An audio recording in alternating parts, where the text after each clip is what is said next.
नमस्ते। कहने को इस्लामिक देश इजराइल को अपना सबसे बड़ा दुश्मन मानते हैं, लेकिन जिस तरह चीन खामोशी से एक एक करके मुस्लिम देशों को अपना शिकार बना रहा है, उसने चीन को इन देशों के लिए इजराइल से भी ज़्यादा खतरनाक बना दिया है। पाकिस्तान का हाल सबके सामने है। कभी दुनिया में इस्लामी ताकत का झंडा गाड़ने का दावा करने वाला देश आज IMF और चीन के दरवाजे पर कटोरा लेकर बैठा है। बांग्लादेश को एशिया का अगला शिकार कहा जा रहा है। अफगानिस्तान में चीन ने खनिज और भू रणनीतिक चालें चलकर ऐसी स्थिति बना दी है कि वहां के लोग कहते हैं अमेरिका गया चीन आया। लेकिन हालात जस के तस। ईरान जो चीन को अपना दोस्त मानता था, आज इजराइल के हमलों और पश्चिमी दबाव के बीच अकेला खड़ा है। दोस्तों, आज की इस वीडियो में हम चीन के एक और देश के साथ किए गए खेल का पर्दाफाश करेंगे और बताएंगे कि कैसे चीन बड़ी खामोश रणनीति से मुस्लिम देशों का तिया पाचा करता जा रहा है। हैरानी की बात यही है कि चीन द्वारा डुबोई जा रही इस्लामिक देशों की लुटिया पर न अमेरिका को ऐतराज है और न भारत को कोई आपत्ति। आखिर ऐसा क्यों? क्या गैर मुस्लिम देशों ने चीन को अधिकृत कर दिया है कि वह इस्लामी देशों को अपने तरीके से कंट्रोल करे? क्या चीन को इस्लामी आतंकवाद से खतरा है? इन सारे सवालों के जवाब आपको आपके ही अंदाज में मिलेंगे, तो बने रहिए मेरे साथ और देखिए चीन के हाथों एक और मुस्लिम देश का पोस्टमार्टम। चीन ने पिछले 10 साल में ऐसा जाल बुना है जिसे कर्ज कूटनीति कहते हैं। नाम दिया जाता है इंफ्रास्ट्रक्चर डेवलपमेंट मदद, लेकिन शर्तें ऐसी होती है कि उधार लेने वाला देश धीरे धीरे अपनी नीति, बंदरगाह, जमीन और यहाँ तक की सुरक्षा तक पर चीन को अधिकार देने लगता है। श्रीलंका का हम्बनटोटा पोर्ट इसका सबसे बड़ा उदाहरण है।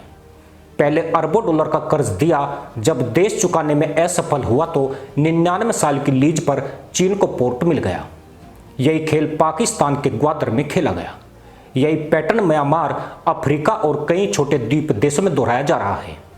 यही कहानी अब हिंद महासागर के एक छोटे लेकिन अहम देश मालदीव में लिखी जा रही है।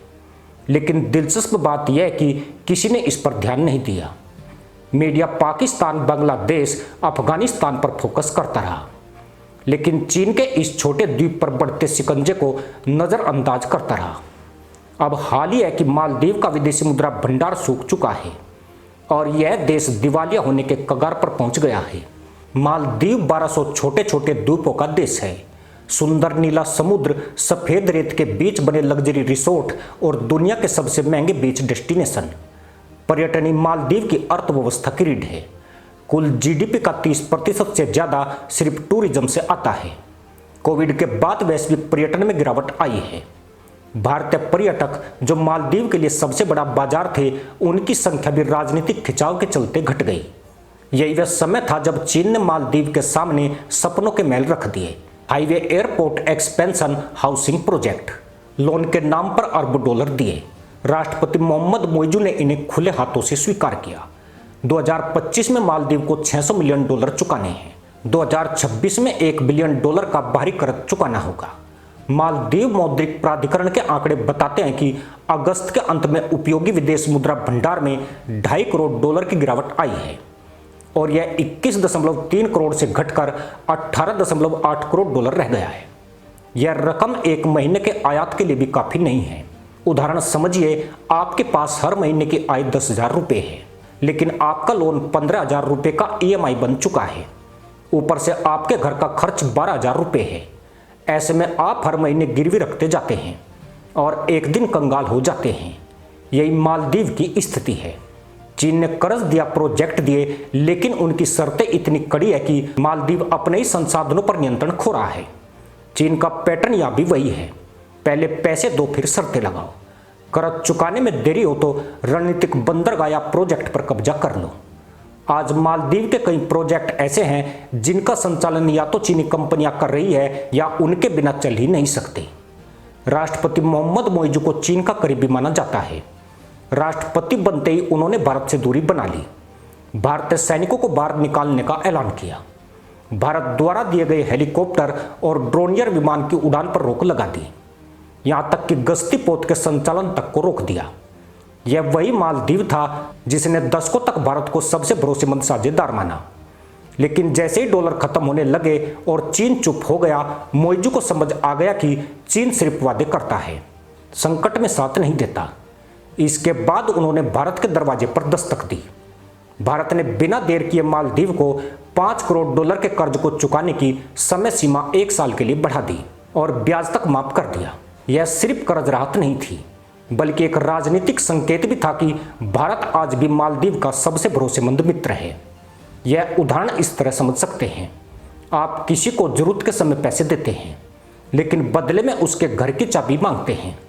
दूसरा व्यक्ति वही पैसे देता है, लेकिन कहता है जब हो सके लौटा देना, तब तक आराम से रहो। आप किसके साथ जाना पसंद करेंगे? चीन और भारत का फर्क यही है। भारत की इस मदद के बाद मालदीव में भारत को लेकर माहौल बदलने लगा।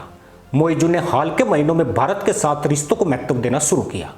मालदीव ने समझ लिया कि चीन के साथ केवल पैसा मिलता है, लेकिन भरोसा नहीं, जबकि भारत भरोसे के साथ मदद करता है।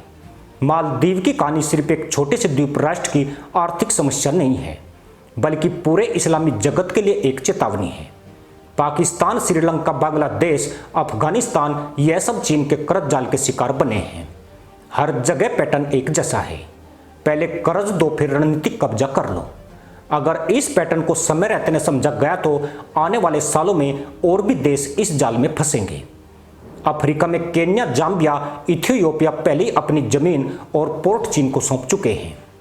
मध्य पूर्व के कई देशों में चीन ने भारी निवेश कर दिया है। भारत के लिए यह मौका भी है और चुनौती भी। मौका इसलिए क्योंकि भारत की नेबरहुड फर्स्ट और सागर जैसी नीति पड़ोसियों को चीन के जाल से बचा सकती है। चुनौती इसलिए क्योंकि चीन की जेब भारत से बहुत बड़ी है और वह आकर्षक डील देकर देशों को अपनी ओर खींच सकता है।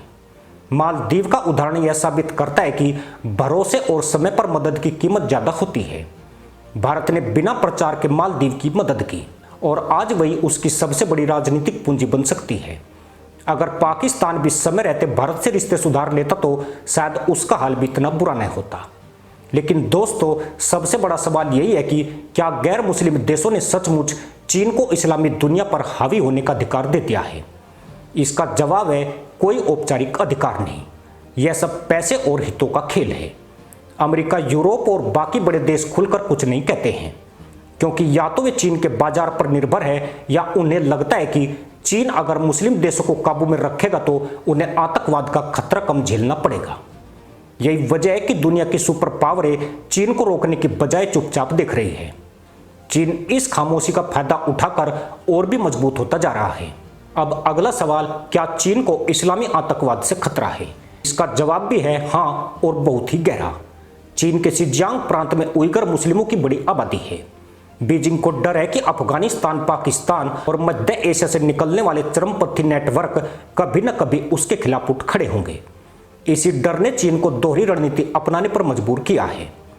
एक तरफ वह मुस्लिम देशों की सरकारों को अपने कर्ज और निवेश के जाल में फंसाता है ताकि वे चीन के खिलाफ कुछ न करें। दूसरी तरफ अपने देश में मुस्लिम आबादी पर कठोर नियंत्रण और निगरानी लगाता है। आप इसे ऐसे समझिए जैसे कोई शेर जंगल के बाकी जानवरों को पहले खाना खिलाकर दोस्त बना लेता है ताकि वे उसके खिलाफ झुंड न बना सके, लेकिन जब कोई जानवर नियम तोड़ता है तो वही शेर सबसे पहले हमला करता है। चीन का भी यही मॉडल काम कर रहा है। वह अरबों डॉलर देकर मुस्लिम देशों को अपने करीब करता है, लेकिन जरूरत पड़ने पर उन्हें कुचलने में भी देर नहीं करता है। यही वजह है कि चीन की कर्ज कूटनीति केवल आर्थिक नहीं बल्कि सुरक्षा की रणनीति भी है। दोस्तों, यह कहानी चीन के खिलाफ एक दस्तावेज है। यह बताती है कि कैसे एक सुपर पावर सिर्फ हथियारों से नहीं बल्कि पैसों से भी देशों को गुलाम बना सकता है, और यह भी कि कैसे एक क्षेत्रीय ताकत यानी भारत के भरोसे और सहारे से वही देशों को बचा सकती है। असली सवाल यह नहीं है कि चीन कितने देशों को दिवालिया करेगा, और यह है कि बाकी देश कब तक इस खेल को अनदेखा करते रहेंगे। इसी के साथ अनुमति दोस्तों, जय हिंद, वंदे मातरम।